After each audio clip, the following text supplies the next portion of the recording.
Bonjour à toutes et à tous, je suis heureux de vous retrouver pour ce nouveau JT Breton. Dans l'actualité de ce mercredi 19 juin, fatigués et heureux, les 3 premiers skippers de la solitaire Urgo, le Figaro, sont à 7 heures arrivés à Roscoff alors que le gros de la troupe est toujours en mer. On reste à Roscoff, des migrants rêvent de traverser la Manche, ils tentent par tous les moyens de se cacher dans des camions au péril de leur vie pour rejoindre l'Angleterre. C'était une promesse du candidat Macron, la suppression de la taxe d'habitation. Martin Vaugout, bonjour. Vous êtes journaliste au Télégramme et visiblement tout le monde n'est pas logé à la même enseigne. Non, et les économies les écarts peuvent aller de 1 à 5 selon les communes. Merci Martin, on vous retrouve dans un instant. Et je vous le disais, en titre, les 3 premiers skippers de la solitaire Urgo Le Figaro sont arrivés à Roscoff ce mercredi matin. Une étape un peu folle qui rabat complètement les cartes du classement général. Tout reste à faire lors de la 4e et dernière étape qui mènera la flotte à Dieppe. Mais pour l'instant, Anthony Marchand savoure la victoire de cette étape qui restera dans les mémoires de la course. Reportage à Roscoff de Romain Labbé. Pendant la solitaire du Figaro, rien n'est couru d'avance. Habitué aux écarts à la seconde, c'est une dizaine d'heures qui séparent le trio de tête du reste de la flotte. Anthony Marchand arrive premier, suivi de près par Gildas Mahé et Alexis Loison. Les 3 hommes chamboulent le classement. Là, physiquement, je suis exténué. On a eu une autre régate dans la régate, c'est qu'avec les 3 bateaux, on s'est vraiment bataillé, essayé d'avoir la victoire et on n'a quasiment pas dormi. On a barré, essayé de se faire une petite guéguerre entre nous. Et donc là, je suis épuisé, ouais. C'est une étape qui restera sûrement dans les annales, tout s'est joué au niveau de l'île d'Aurigny. Un passage impressionnant où le trio de tête s'est démarqué. On a fait un super coup avec Anthony Marchand et Gilles Mahé. C'est qu'on a réussi à s'échapper après l'île d'Aurigny, juste avant une renverse de courant. On était tous les 3 en tête, mais avec très peu d'écart.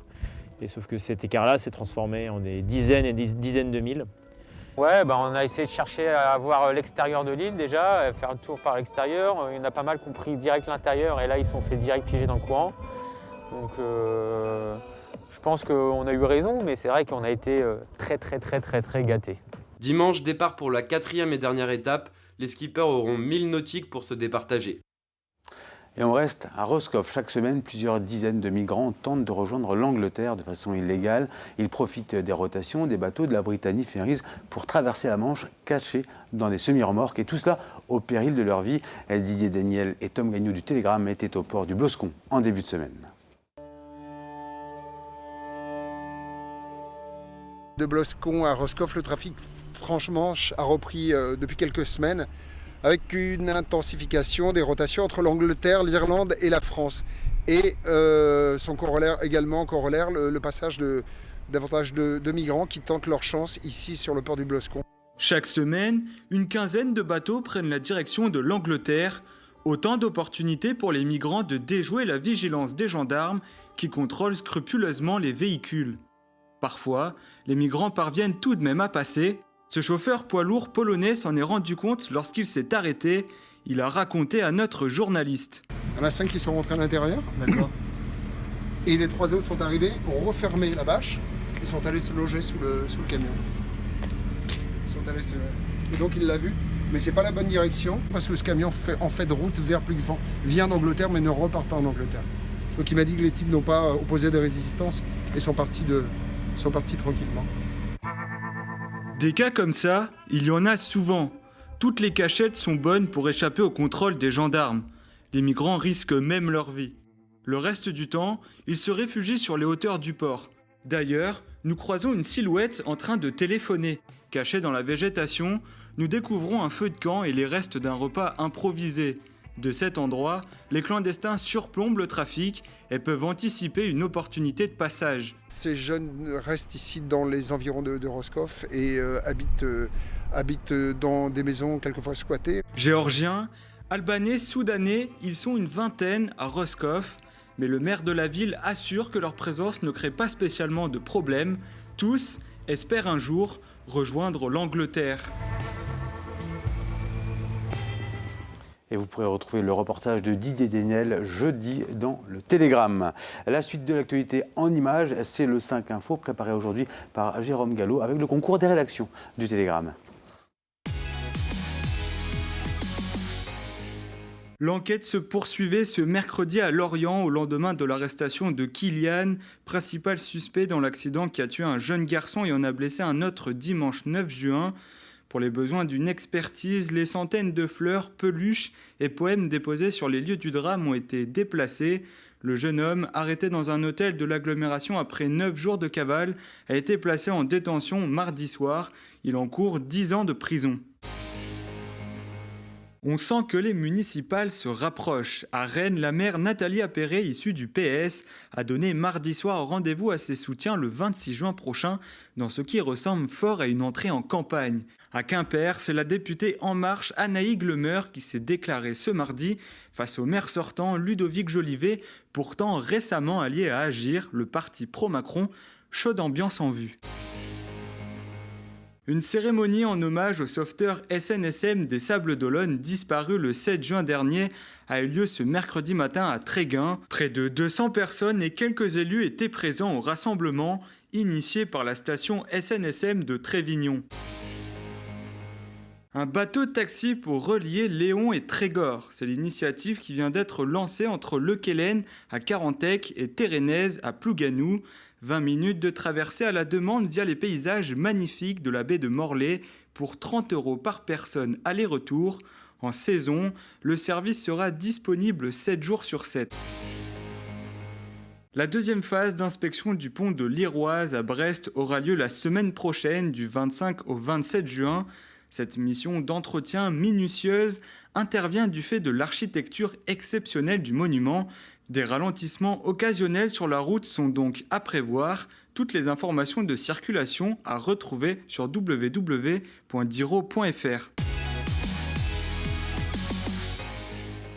Et on retrouve tout de suite Martin Vaugout depuis le siège du Télégramme à Morlaix. Martin, la taxe d'habitation sur les résidences principales sera supprimée en 2023 pour l'ensemble des Français. Le ministère de l'Économie a communiqué les gains qu'auront les contribuables. Que faut-il retenir là-dessus, Martin ?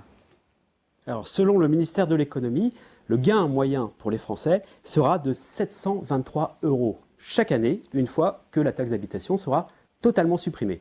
En Bretagne, c'est un tout petit peu plus, 731 € par foyer et par an, mais avec de grands écarts. Et c'est à Landévennec qu'on économisera le plus, 1470 € par an, et à Tréaugan, dans les Côtes-d'Armor, qu'on économisera le moins, 257 € par an.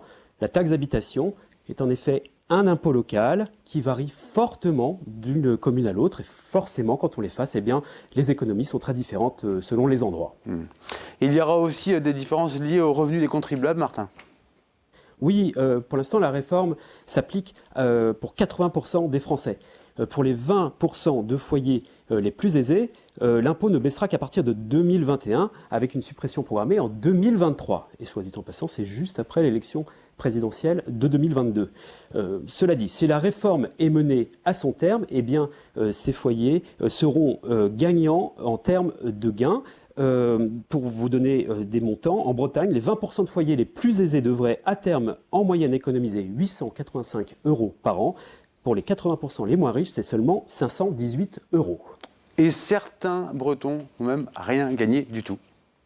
Mais oui, il faut se rappeler qu'une partie des Français est exonérée de la taxe d'habitation en raison de ses faibles revenus. Donc comme ils n'en payent pas forcément, ils ne vont rien gagner. Et c'est pour ça que le Centre-Bretagne apparaît comme le parent pauvre de cette réforme.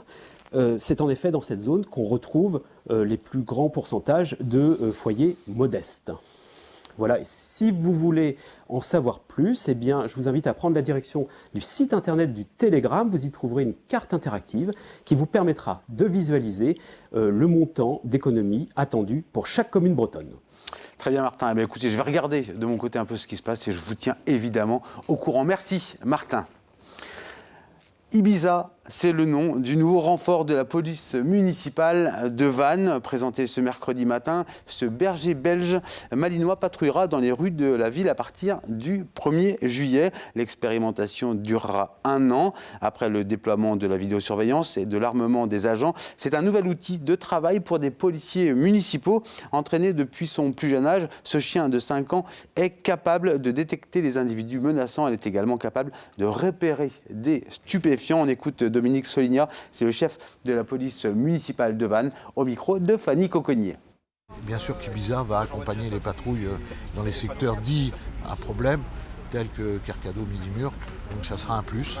Et dans nos patrouilles mixtes avec le commissariat, Ibiza fera partie des patrouilles et sera là en renfort et des fois pourra faire des marquages s'il y a des produits stupéfiants, car elle est un petit peu prise aussi pour ce genre d'intervention. Elle n'est pas que là pour ça, mais elle peut marquer, donc à ce moment-là, nous on s'interrogera et peut-être qu'on pourrait en trouver des stupéfiants sur les personnes qui seront contrôlées. Depuis 2017, un mur des Calonnes affiche fièrement les 15 000 supporters de l'En Avant Guingamp. Et depuis cette semaine, la commune compte une deuxième fresque, celle des 500 bébés nés à la maternité guingampaise. Sa fermeture était prévue pour les débuts de l'année 2019, mais face aux manifestations, la décision a été suspendue jusqu'en juillet 2020. Le personnel de la maternité voit au travers de ce projet une reconnaissance de la population et ils viennent aussi d'obtenir la reconnaissance des professionnels avec le label Initiative Hôpital Amis des bébés. Je vous propose tout de suite d'écouter Sylvie Leboniec, auxiliaire de puériculture, au micro de Mathilde Kemener. On n'est pas beaucoup en région Bretagne, on est les 6e, donc on est vraiment très fiers de pouvoir l'annoncer. Il y a 40 maintenant maternités en France qui ont ce label et ce serait bien dommage justement si ça fermait, car c'est vrai que les parents recherchent de plus en plus cette façon de travailler, d'être auprès des bébés, auprès des mamans, un accompagnement individualisé. Donc il faut vraiment encore espérer et rester optimiste pour que cette maternité reste ouverte. Ainsi s'achève ce nouveau JT Breton. Merci à tous de nous avoir suivis. Dans un instant, vous retrouvez Xavier Patrijon pour l'émission L'Instant T. Xavier nous parlera du West Web Festival. C'est un festival numérique qui se déroule durant le Festival des Vieilles Charrues à Carhaix. Il abordera aussi non pas le don d'organes, mais le don de corps à la médecine. Voilà encore un vaste programme que nous concocte Xavier Patrijon comme chaque semaine. Vous pouvez nous retrouver sur les réseaux sociaux et sur les sites internet des chaînes TBO et TB Sud ainsi que sur le site internet du Télégramme. Merci à tous de nous avoir suivis. Demain, à cette même place, vous retrouvez Sophie Lecroisier. Belle soirée à vous.